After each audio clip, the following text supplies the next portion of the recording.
ಬಾಳೆ ದಿಂಡಿಗೆ ಕಲ್ಲನ್ನ ಕರಗಿಸುವ ಶಕ್ತಿ ಇದೆ ಎನ್ನುವಂಥ ಮಾತಿದೆ.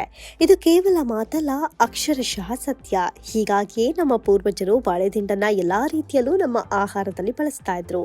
ಬಾಳೆ ಎಲೆ, ಬಾಳೆ ದಿಂಡು, ಬಾಳೆ ಕುಂಡಿಕೆ, ಬಾಳೆಕಾಯಿ, ಬಾಳೆಹಣ್ಣು ಎಲ್ಲವೂ ಬಹುಪಯೋಗಿ. ಹಾಗಿದ್ರೆ ಬಾಳೆ ಗಿಡದ ಉಪಯೋಗವೇನು, ಔಷಧೀಯ ಗುಣಗಳೇನು? ಇಲ್ಲಿದೆ ಎಲ್ಲಾ ವಿವರಣೆ. ಬಾಳೆ ಗಿಡದ ಎಲೆಯನ್ನ, ಹಣ್ಣನ್ನ ಪೂಜೆಗಾಗಿ ಬಳಸೋದ್ರ ಜೊತೆಗೆ ಅದರ ಎಲೆಯನ್ನು ಊಟಕ್ಕಾಗಿ ಬಳಸ್ತಾರೆ. ಅಲ್ಲದೆ ಹಿಂದೂ ಧರ್ಮದ ಎಲ್ಲಾ ಮಂಗಳ ಕಾರ್ಯಕ್ಕೂ ಬಾಳೆ ಎಲೆ ಬಳಸೋದು ಕಡ್ಡಾಯ. ಇದೆಲ್ಲದರ ಜೊತೆಗೆ ಆಯುರ್ವೇದ ಶಾಸ್ತ್ರ ಬಾಳೆ ಗಿಡವನ್ನ ಬಹುಪಯೋಗಿ ಜೊತೆಗೆ ಮಾನವನ ದೇಹದ ಉಷ್ಣಹಾರಿ ಅಂತ ಬಣ್ಣಿಸಿದೆ.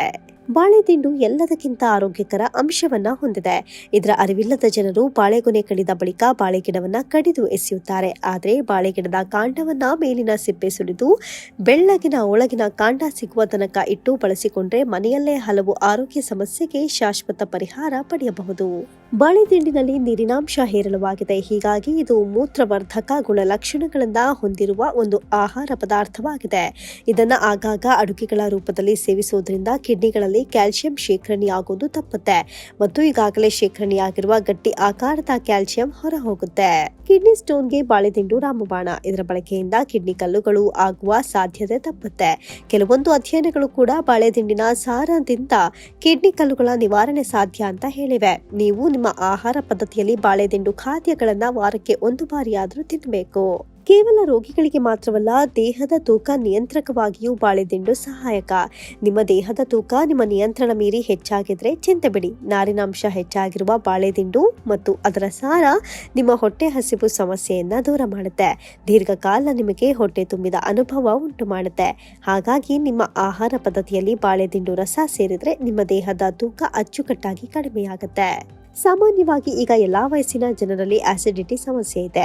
ಬಾಳೆದಿಂಡು ತನ್ನಲ್ಲಿ ನಿಮ್ಮ ಹೊಟ್ಟೆಯ ಆಮ್ಲೀಯತೆಯನ್ನ ಕಡಿಮೆ ಮಾಡುವ ಮತ್ತು ಅದರಿಂದ ಕಿರಿಕಿರಿ ಉಂಟಾಗುವ ಸಾಧ್ಯತೆಯನ್ನ ತಪ್ಪಿಸುವ ಗುಣವನ್ನ ಹೊಂದಿದೆ. ಹಾಗಾಗಿ ಖಾಲಿ ಹೊಟ್ಟೆಯಲ್ಲಿ ಬಾಳೆದಿಂಡಿನ ರಸ ಸೇವಿಸುವುದರಿಂದ ನಿಮ್ಮ ಹೊಟ್ಟೆಯ ಆಮ್ಲೀಯತೆ ದೂರವಾಗುತ್ತೆ. ಗ್ಯಾಸ್ಟ್ರಿಕ್ ಸಮಸ್ಯೆಯ ಮೇಲೆ ನಿಯಂತ್ರಣ ಹೊಂದಬಹುದು. ಬಾಳೆಕಾಯಿಗೆ ಹೋಲಿಸಿದ್ರೆ ಬಾಳೆದಿಂಡು ತನ್ನಲ್ಲಿ ಅಧಿಕ ನಾರಿನ ಅಂಶ ಹೊಂದಿರುವುದರಿಂದ ಇದು ಬಹಳ ದಿನಗಳಿಂದ ನಿಮ್ಮನ್ನ ಕಾಡ್ತಿರುವ ಮಲಬದ್ಧತೆ ಸಮಸ್ಯೆಯನ್ನ ಶೀಘ್ರವಾಗಿ ಪರಿಹರಿಸುತ್ತೆ. ಇದಕ್ಕಾಗಿ ನೀವು ಬಾಳೆದಿಂಡಿನ ರಸ ತಯಾರಿಸಿಕೊಂಡು ಕುಡಿಬೇಕು. ಆದ್ರೆ ಯಾವುದೇ ಕಾರಣಕ್ಕೂ ಸೋಸಿಕೊಂಡು ಕುಡಿಬಾರದು. ಬಾಳೆದಿಂಡನ್ನ ಮಲಬದ್ಧತೆಗೆ ರಾಮಬಾಣ ಅಂತ ಕರೆಯಬಹುದು. ದೀರ್ಘಕಾಲ ಕುಳಿತು ಕೆಲಸ ಮಾಡುವವರಿಗೆ ಇದು ಸಹಾಯಕಾರಿ ಪೇಯ. ಸಕ್ಕರೆ ಕಾಯಿಲೆ ಹೊಂದಿರುವವರು ಕೂಡ ಬಾಳೆದಿಂಡಿನಿಂದ ಲಾಭ ಪಡೆದುಕೊಳ್ಳಬಹುದು. ಇದು ನಿಮ್ಮ ಬ್ಲಡ್ ಶುಗರ್ ಲೆವೆಲ್ ಹೆಚ್ಚಾಗದಂತೆ ನಿರ್ವಹಿಸುತ್ತೆ ಮತ್ತು ತನ್ನಲ್ಲಿ ಕಡಿಮೆ ಸಿಹಿ ಸೂಚ್ಯಾಂಕ ಹೊಂದಿರೋದ್ರಿಂದ ನೀವು ಊಟ ಮಾಡಿದ ತಕ್ಷಣ ನಿಮ್ಮ ಬ್ಲಡ್ ಶುಗರ್ ಲೆವೆಲ್ ಏರಿಕೆಯಾಗದಂತೆ ತಡೆಯುತ್ತೆ. ಅಲ್ಲದೆ ಒಳ್ಳೆಯ ಡಯಟ್ ಒದಗಿಸಿ ಕರುಳಿನ ಆರೋಗ್ಯ ಕಾಪಾಡುತ್ತೆ. ಬಾಳೆದಿಂಡಿನ ಸಾರ ಕೇವಲ ಮೇಲಿನ ಆರೋಗ್ಯ ಸಮಸ್ಯೆಗಳಿಗೆ ಮಾತ್ರವಲ್ಲದೆ ಮಹಿಳೆಯರ ಮೂತ್ರನಾಳದ ಸೋಂಕಿನ ಸಮಸ್ಯೆಗೂ ಕೂಡ ಪರಿಹಾರವಾಗಿ ಕೆಲಸ ಮಾಡುತ್ತೆ. ಯಾಕಂದ್ರೆ ಇದು ಮೂತ್ರವರ್ಧಕ ಗುಣಲಕ್ಷಣಗಳನ್ನ ಹೊಂದಿರುತ್ತೆ ಹಾಗೂ ಸೋಂಕುಗಳ ನಿವಾರಣೆ ಮಾಡುತ್ತೆ. ಇದರಲ್ಲಿ ವಿಟಮಿನ್ B6 ಮತ್ತು ಪೊಟ್ಯಾಷಿಯಂ ಪ್ರಮಾಣ ಹೇರಳವಾಗಿ ಕಂಡು ಬರುತ್ತೆ ಅನ್ನೋದು ಇದಕ್ಕೆ ಕಾರಣ ಅಂತ ಹೇಳಬಹುದು. ಉರಿ ಮೂತ್ರದ ಸಮಸ್ಯೆಗೆ ಬಾಳೆದಿಂಡಿನ ಜ್ಯೂಸ್ಗೆ ಕಲ್ಲು ಸಕ್ಕರೆ ಬೆರೆಸಿ ಕುಡಿಯೋದು ರಾಮಬಾಣ. ಬಾಳೆದಿಂಡಿನ ಉಪಯೋಗ ಗೊತ್ತಿಲ್ಲದ ಸಾಕಷ್ಟು ಜನರು ಇದನ್ನ ಬಳಸುವುದಕ್ಕೆ ಹೋಗೋದಿಲ್ಲ. ಅದು ಅಲ್ಲದೆ ಇದನ್ನ ಕಟ್ ಮಾಡಿ ಕ್ಲೀನ್ ಮಾಡೋದು ತುಂಬಾ ಸಮಯ ಹಿಡಿಯುತ್ತೆ ಎನ್ನುವ ಕಾರಣದಿಂದ ಕೂಡ ಇದನ್ನ ಬಳಸಲಾಗುವುದಿಲ್ಲ. ಆದ್ರೆ ನೀವು ಒಮ್ಮೆಲೆ ಹೆಚ್ಚಾಗಿ ತಂದು ಕತ್ತರಿಸಿ ಫ್ರಿಡ್ಜ್ ನಲ್ಲಿ ಮಜ್ಜಿಗೆಯಲ್ಲಿ ನೆನೆ ಹಾಕಿ ಶೇಖರಿಸಿ ಇಡಬಹುದು. 2-3 ದಿನಗಳಿಗೊಮ್ಮೆ ಮಜ್ಜಿಗೆಯನ್ನ ಬದಲಿಸಿದ್ರೆ ಸಾಕು. ಬೇಕಂದಾಗ ಬಾಳೆದಿಂಡು ಬಳಸಿಕೊಳ್ಳಬಹುದು. ಇನ್ನು ಬಾಳೆದಿಂಡಿನ ರಸ ತಯಾರಿಸಲು ಒಂದು ಗ್ರೈಂಡರ್ ತೆಗೆದುಕೊಂಡು ಅದರಲ್ಲಿ ನೀವು ತೆಗೆದುಕೊಂಡ ಬಾಳೆದಿಂಡು ಚೂರುಗಳು, ಹುರಿದ ಜೀರಿಗೆ, ಕಾಳು ಮೆಣಸಿನ ಪುಡಿ, ಮೊಸರು ಎಲ್ಲವನ್ನ ಸೇರಿಸಿ ನಯವಾದ ಪೇಸ್ಟ್ ತಯಾರಿಸಿಕೊಂಡು ಅದನ್ನ ಹಾಗೆ ಗಟ್ಟಿಯಾಗಿ ಸೇವಿಸಬಹುದು ಅಥವಾ ನೀರು ಹಾಕಿ ತೆಳ್ಳಗೆ ಮಾಡಿಕೊಂಡು ಸೇವಿಸಬಹುದು.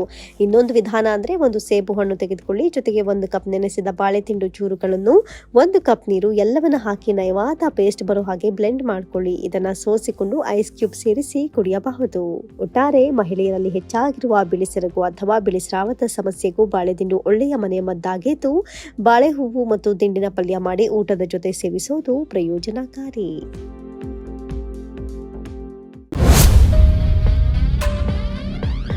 ಲೈಕ್ ಮಾಡಿ, ಶೇರ್ ಮಾಡಿ, ಸಬ್ಸ್ಕ್ರೈಬ್ ಮಾಡಿ. ನೋಡ್ತಾ ಇರಿ ರಿಯಲ್ ಬೆಂಗಳೂರು.